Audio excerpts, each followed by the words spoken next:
Let us see some important business transactions. We follow the same assumption. Owner is Anil and he runs a textile business. The first transaction is with regard to capital invested in business. 2021 January 1st started business with cash rupees 2 lakhs. With cash னு சொல்லியிருக்காங்க, அதனால் இது cash transaction. Cash டிரான்சாக்ஷன்னா நம்ம எடுக்க வேண்டிய முதல் account cash account, ரெண்டாவது account started பிஸ்னஸ்னு கொடுத்துருக்கு, அப்போது கேபிட்டல் அக்கௌண்ட் எடுத்துக்கிறோம். கேஷ் அக்கௌண்ட் வந்து real account. Real account rule வந்து debit what comes in, credit what goes out. From the business point of view cash comes in. அப்போ comes இன் வந்து debit பண்ணுறோம். ஓனர் வந்து பிஸ்னஸ்ங்கிற மனிதனுக்கு பணத்தை கொடுக்கிறார். அதனால் பிஸ்னஸை பொறுத்த வரைக்கும் கேஷ் கம்ஸ் இன், டெபிட். அப்போ இது டெபிட்னா இது கிரெடிட் ஆகணும். அனில்ஸ் கேபிட்டல் வந்து personal account. Personal account rule debit the receiver, credit the giver. From the business point of view, Anil is the giver of cash, giver account credit. Let us record the journal entry. Name of the debit account, cash account debtor 2 lakhs. Name of the credit account to Anil's capital account 2 lakhs. Narration being capital contribution. அடுத்த transaction, commenced business with goods rupees 4 lakhs. முதல்ல இது cash டிரான்சாக்ஷனும் கிடையாது, credit டிரான்சாக்ஷனும் கிடையாது. அதனால தான் some important டிரான்சாக்ஷனில் கொண்டு வந்திருக்கிறோம். அப்போது அஃபெக்டட் அக்கௌண்ட்ஸ் என்ன? One is goods. That goods means stock. commenced business, so second account is Anil's capital account. Stock is real, it's a material, so real account. The rule for real account is debit what comes in, credit what goes out. From the business point of view, Anil contributes goods to the business, so goods comes in should be debited. அப்போ இது டெபிட்னா இதை credit பண்ணுறோம். Verify பண்ணி பார்த்துடலாம். அனில்ஸ் கேபிட்டலுங்கிறது அவருடைய பேர், அதனால் personal account. பர்சனலுடைய ரூல் வந்து debit the receiver, credit the giver. Anil is the giver of goods, so giver account credit.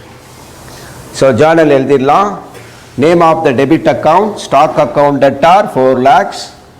Name of the credit account to Anil's capital account 4 lakhs being capital contribution. Capital invested la அடுத்த transaction, Anil started business with cash 3 lakhs, goods 80,000 and furniture rupees 27,000.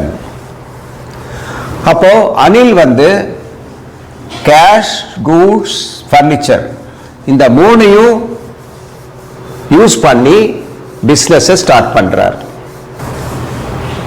அப்போ இங்கே பார்த்தீங்கன்னா இங்கே நிறைய accounts involve ஆயிருக்கு. Anil started business with cash 3 lakhs பொறுத்த வரைக்கும் it is a cash transaction, so cash account எடுத்தாச்சு. அடுத்தது அனில் ஸ்டார்டட் பிஸ்னஸ்னு இருக்கு, அதனால அனில்ஸ் கேபிட்டல் எடுத்தாச்சு. தென் கூட்ஸ் வச்சும் பிஸ்னஸ் ஸ்டார்ட் பண்ணுறாரு, அப்போ அதுக்கு ஸ்டாக் எடுத்தாச்சு. அடுத்து ஃபர்னிச்சரை உள்ளே கொண்டு வர்றாரு, அதனால் ஃபர்னிச்சர் அக்கௌண்ட் எடுத்தாச்சு. So there are 4 accounts involved in this transaction, so it is an important business transaction. Now let us find out whether these accounts are personal, real or nominal. All are real accounts. The rule for real account is debit what comes in, credit what goes out. Business point of view la பாத்தீங்கன்னா அனில் வந்து cash, goods, furniture எல்லாத்தையுமே கொடுக்குறார். ஆனால் பிஸ்னஸ்க்கு வந்து அது comes in வந்து debit பண்ணுறோம், அப்போ இதை கிரெடிட் பண்ணுறோம். அனில் வந்து personal account, personal account rule வந்து debit the receiver, credit the giver. Business point of வியூவில் பார்த்தீங்கன்னா அனில் கிட்ட இருந்து இந்த மூன்றும் வருது. அதனால் வந்து அனில் வந்து கிவர் அக்கௌண்ட்டை கிரெடிட் பண்ணுறோம். ஒரு ஜேர்னல் என்ட்ரியில் ஒரு அக்கௌண்ட் டெபிட் ஒரு அக்கௌண்ட் கிரெடிட் இருந்தால் இது வரைக்கும் நம்ம பண்ணது எல்லாமே அதுதான். அதை சிம்பிள் ஜேர்னல் ஆர் சிங்கிள் ஜேர்னல்னு சொல்கிறோம். ஆனால் if more than 2 accounts involved, it is better to pass a compound journal entry. A compound journal entry is one in which there are more accounts involved. இப்போ அதை எப்படி எழுதுதுன்னு பார்க்கலாம். இப்போ எதெல்லாம் debit பண்ணியிருக்கோன்னு பார்க்குறோம், எதெல்லாம் கிரெடிட் பண்ணியிருக்கோன்னு பார்க்குறோம். கேஷ், ஸ்டாக், ஃபர்னிச்சர் இந்த 3 டெபிட்னு வருது, இது ஒன்று தான் கிரெடிட் வருது. அப்போது கேஷ் அக்கவுண்ட் டெட்டார். அடுத்து இன்னொரு டெபிட் இருக்கு. So stock account debtor, furniture account debtor முடிஞ்சிருச்சு. அடுத்தது கிரெடிட் ஒன்று தான் இருக்கு. So 2 Anil's capital account. அப்போ cash account debtor, cash amount 3 lakhs. Goods amount 80,000. இது 27,000. Anil's capital account இந்த மூணையும் கூட்டி போட்டுறோம். 4,07,000 being capital contribution. The next important business transaction is discount allowed. Discount allowed is nothing but an allowance given by the seller to the buyer for encouraging prompt payments. சொன்ன நேரத்தில் பணம் கொடுக்கணுங்கிறதுக்காக கொடுக்குற ஒரு சலுகை. இது வந்து எப்படி சம்பளம் வரும்னு பார்த்தீங்கன்னா, January 15th sold goods to Chandran on credit 30,000. January 20th received cash from Chandran in full settlement of 29,000. அப்போ 30,000 கொடுக்க வேண்டிய இடத்துல 29,000 கொடுத்து செட்டில் பண்ணிடுறார். அப்போ அந்த 1,000 rupees வந்து டிஸ்கவுண்ட்னு அர்த்தம். இல்லை சில சமயங்கள் இப்படியே சம்பளம் ஒரே லைனில் கொடுத்துருக்கலாம். எப்படின்னா, received cash rupees 29,000 from Chandran in full settlement of his account 30,000 கொடுக்கலாம். அப்போ டிஃபரன்ஸ் வந்து 1,000 rupees டிஸ்கவுண்ட் எடுத்துக்கலாம். Right. Now this is a cash transaction. So the first affected account is cash account and the second affected account is Chandran. You are getting the difference.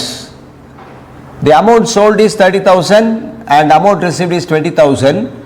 So there is a loss of 1,000 rupees which is cash discount.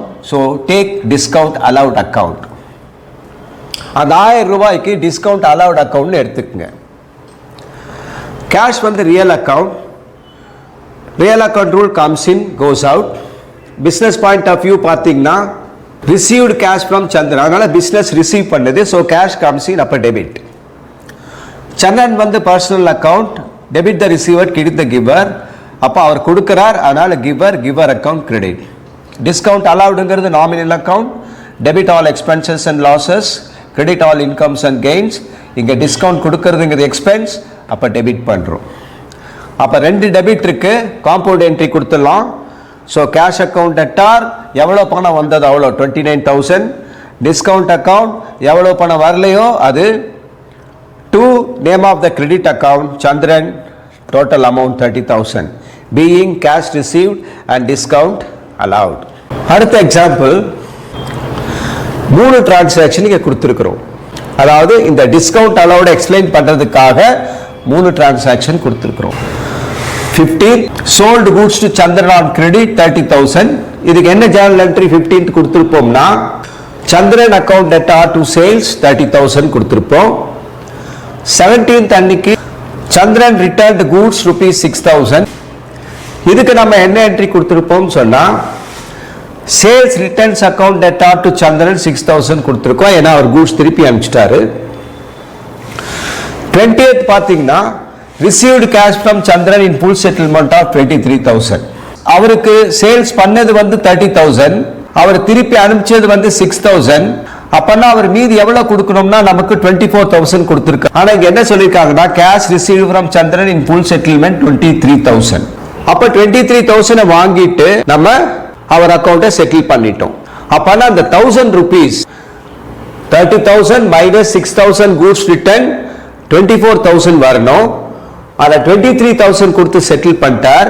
அப்ப அந்த 1,000 வந்து நம்ம உங்களுக்கு discount கொடுத்துருக்கோன்றது meaning. Right. அப்போ cash account, Chandran account, discount allowed account. Cash is real account, cash உள்ள வருது, கம்சின் வந்து debit ஆகணும். சந்திரன் வந்து பர்சனல், அவர் தான் கொடுக்கிறார், so giver account credit. Discount அலவுடுங்கிறது நாமினல், அது எக்ஸ்பென்ஸ், அப்போ டெபிட் பண்ணுறோம். அப்போ எவ்வளோ கேஷ் வந்துச்சு? Cash account debtor 23,000. டிஸ்கவுண்ட் எவ்வளோ கொடுத்தோம்? 1,000 rupees. So discount account debtor to Chandran account 24,000. Next important transaction, discount received. On 15th, there is a transaction like this: purchase goods from Chandran on credit 30,000.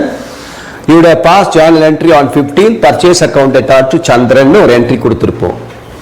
17th, goods returned to Chandran 6,000. The business returned goods to Chandran due to various reasons. So in a journal entry, Chandran account attached to purchase returns. 20th, paid cash to Chandran in full settlement 23,000. இந்த டிரான்சாக்ஷனை தான் நம்ம இப்ப பார்க்க போறோம். இது ரெண்டு எதுக்காக கொடுத்துருக்கிறோம்னு சொன்னா, இது கொடுத்திருந்தாதான் நம்ம அது என்னன்றதை புரிஞ்சிக்க முடியும். இதுல என்ன முக்கியம்னு சொன்னீங்கன்னா, 30,000க்கு பர்ச்சேஸ் பண்ணோம், 6,000 worth of goods return பண்ணிட்டோம். So the amount to be paid to Chandran is 24,000. But your transaction says that only 23,000 has been paid. Why? Because the business would have received 1,000 rupees as discount. Businessக்கு 1000 ரூபாய் வந்து discount வந்து கிடைச்சிருக்கும்னு எடுத்துக்கிறோம். Right. அப்போ இந்த transaction மட்டும்தான் பார்க்குறோம், ஏன்னா இதுக்கெல்லாம் முன்னாடி நம்ம கொடுத்தாச்சு என்ட்ரி. அப்போ இது வந்து கேஷ் டிரான்சாக்ஷன். அப்போ கேஷ் அக்கவுண்ட் எடுத்துட்டோம், நேம் ஆஃப் த பார்ட்டிக்கு சந்திரன் எடுத்திருக்கோம். அப்புறம் நம்ம கொடுக்க வேண்டிய அமௌண்ட்டுக்கும் கொடுத்த அமௌண்ட்டுக்கு உள்ள டிஃபரன்ஸ் வந்து டிஸ்கவுண்ட், அது நமக்கு கிடைக்குது, அதனால டிஸ்கவுண்ட் ரிசீவ்ட் அக்கவுண்ட் எடுத்துட்டோம். கேஷ் வந்து ரியல், ரியல் அக்கவுண்ட் ரூல் வந்து debit what comes in, credit what goes out, goes out வந்து கிரெடிட் பண்றோம். பிசினஸ் பாயிண்ட் ஆஃப் வியூ பார்த்தீங்கன்னா பணம் வெளியே போகுது. Chandran personal account, debit the receiver, credit the giver. Chandran தான் ரிசீவ் பண்ணிக்கிறாரு, அதனால அவர் அக்கௌண்ட்டை டெபிட் பண்றோம். டிஸ்கவுண்ட் ரிசீவ்டு நாமினல், பிசினஸுக்கு ஒரு அமௌண்ட் கிடைக்குது, அதனால இன்கம், அப்ப கிரெடிட். அதில் 2 கிரெடிட் இருக்குது, ஒரு டெபிட் இருக்குது. எதை டெபிட் பண்றோமோ அதை முதல்ல எடுத்துக்கிறோம், சந்திரன் அக்கவுண்ட். அப்ப சந்திரன் அக்கவுண்ட் டெட்டார் 24,000. எந்த 2 கிரெடிட் பண்ணிக்கிறோமோ அடுத்தடுத்து எடுத்துக்கிறோம். ஸோ கேஷ் அக்கவுண்ட் டெட்டார் 23,000 கொடுத்தது டு டிஸ்கவுண்ட் அக்கவுண்ட், ரெண்டுக்குள்ள difference. Narration being cash paid and discount received. I hope you have understood very clearly how to convert some of the important business transactions into journal entry. If you like this video, share it to others also, and at the same time don't forget to subscribe Suren Classroom channel. Thank you.